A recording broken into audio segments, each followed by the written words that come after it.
ശബരിമല സ്വർണ്ണക്കൊള്ളയിൽ UDF convener Adoor പ്രകാശിനെ SIT ചോദ്യം ചെയ്യുന്നു.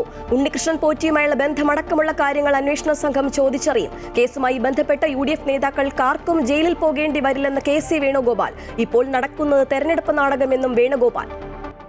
ചെളി ഇല്ലാതാവുമെന്ന് മുഖ്യമന്ത്രി ധരിക്കുന്നുണ്ടെങ്കിൽ മുഖ്യമന്ത്രിയോട് സഹതപിക്കാനേ മാർഗമുള്ളൂ. ഏതൊരു സംശയവും വേണ്ട. യഥാർത്ഥ പ്രതികളെ രക്ഷപ്പെടുത്താൻ അങ്ങ് നടത്തിക്കൊണ്ടിരിക്കുന്ന പരിശ്രമങ്ങളിൽ മുഖ്യമന്ത്രിയോടാണ് ഞാനീ പറയുന്നത്. പരിശ്രമങ്ങളിൽ സ്വന്തം സ്ഥിതി വഷളാവുന്നതാണ് ഓരോ ദിവസവും കേരളീയർ. ശബരിമല സ്വർണ്ണക്കൊള്ള കേസിലെല്ലാം തന്ത്രിയുടെ അറിവോടെയെന്ന് SIT വിജിലൻസ് കോടതിയിൽ.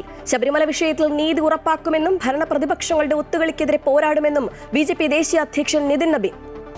ഇന്ത്യ അമേരിക്ക വ്യാപാര കരാർ യാഥാർത്ഥ്യത്തിലേക്ക്. സംയുക്ത പ്രസ്താവന പുറത്തുവിട്ട ഇരു രാജ്യങ്ങളും. അമേരിക്കയിൽ നിന്നുള്ള ധാന്യങ്ങളും പഴങ്ങളും ഉൾപ്പെടെ നിരവധി ഉൽപ്പന്നങ്ങൾക്ക് നികുതി ഇളവ്. 5 വർഷത്തിനുള്ളിൽ $50,000 കോടി ഉൽപ്പന്നങ്ങൾ ഇറക്കുമതി ചെയ്യും. ഇന്ത്യൻ ഉൽപ്പന്നങ്ങൾക്ക് അമേരിക്കയിൽ പരമാവധി നികുതി 18%. ജമാഅത്തെ ഇസ്ലാമിയെ ചൊല്ലി കോൺഗ്രസ് CPM പോര്. ജമാഅത്തെ ഇസ്ലാമിയെ ന്യായീകരിക്കുന്ന പ്രതിപക്ഷ നേതാവ് വർഗീയ ശക്തികളുമായി കൂട്ടുചേരുകയാണെന്ന് CPM സംസ്ഥാന സെക്രട്ടറി MV ഗോവിന്ദൻ. ചേർന്ന കോൺഗ്രസിൻ്റെ UDFിൻ്റെ അവരുടെ രാഷ്ട്രീയ നിലപാട് ചരിത്രത്തിലെ ഏറ്റവും വലിയ പ്രതിസന്ധിയും കുഴപ്പവും അവരിലുണ്ടാക്കും.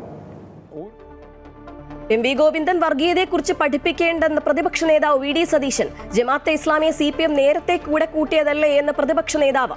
UDFിനെ പിന്തുണയ്ക്കുമ്പോൾ മാത്രം വർഗീയവാദിയെന്നും സതീശൻ. ലീഗ് തീവ്രവാദ സ്വഭാവം കാണിച്ചില്ല എന്ന് പറഞ്ഞ് ലീഗുമായി പിണങ്ങിപ്പോയ ആളുകളെ എടുത്ത് കക്ഷത്തിൽ വെച്ചിട്ടാണ് ഇവര് നമ്മളെ വർഗീയത പഠിപ്പിക്കാൻ വന്നത്. ഇങ്ങോട്ട് വർഗീയത പഠിപ്പിക്കാൻ പറഞ്ഞത് ഇരട്ടത്താപ്പാണ്. CPMന് ഇരട്ടത്താപ്പാണ്. പ്രതിപക്ഷ നേതാവ് നയിക്കുന്ന പുതുയുഗയാത്ര ഇന്ന് കാസർഗോഡ്, കണ്ണൂർ ജില്ലകളിലെ നിയോജക മണ്ഡലങ്ങളിൽ. LDFന്റെ മധ്യമേഖലാ വികസന മുന്നേറ്റ ജാഥ ഇന്ന് പത്തനംതിട്ടയിലും കോട്ടയത്തും.